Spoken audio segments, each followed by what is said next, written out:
tarixin bax varaqla, oxu bir və bir maraqla.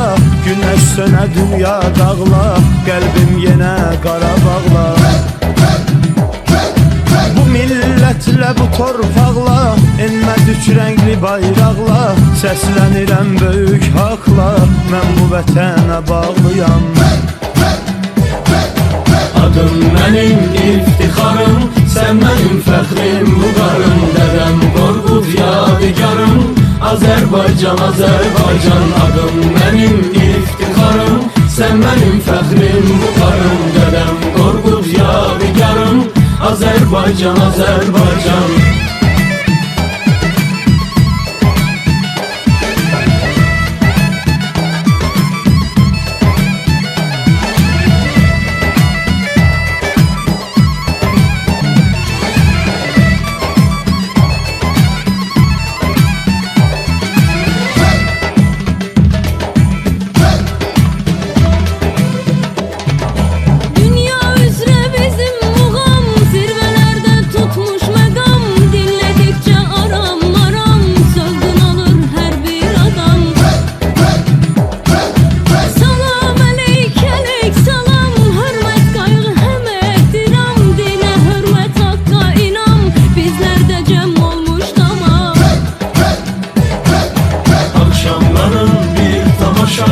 Vururların boşa boşa, deyir yaşa yaşa, Azərbaycan, Azərbaycan. Yaraşıldı mavi xəzər, şöhrəti aləmi bəzər. Qonaqların gələr gəzər, Azərbaycan, Azərbaycan.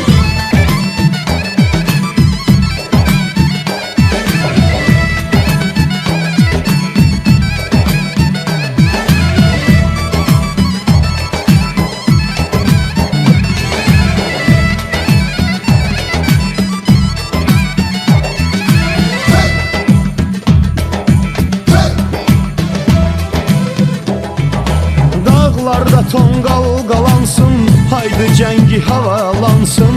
Bu çağrışı cihad sansın, igidlərin tez atlansın. Düşmənlərin parçalansın, evləri od tutub yansın. Qoy hamı bilsin, inansın, mən bu vətənə bağlıyam. Adım mənim iftixarım, sən mənim fəxrim, vüqarım. Dədəm Qorqud yadigarım, Azərbaycan, Azərbaycan. Adım mənim iftixarım, sən mənim fəxrim, vüqarım. Dədəm Qorqud yadigarım, Azərbaycan, Azərbaycan.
Adım mənim iftixarım, sən mənim fəxrim, vüqarım. Dədəm Qorqud yadigarım, Azərbaycan, Azərbaycan. Adım mənim iftixarım, sən mənim fəxrim, vüqarım. Dədəm Qorqud yadigarım, Azərbaycan, Azərbaycan.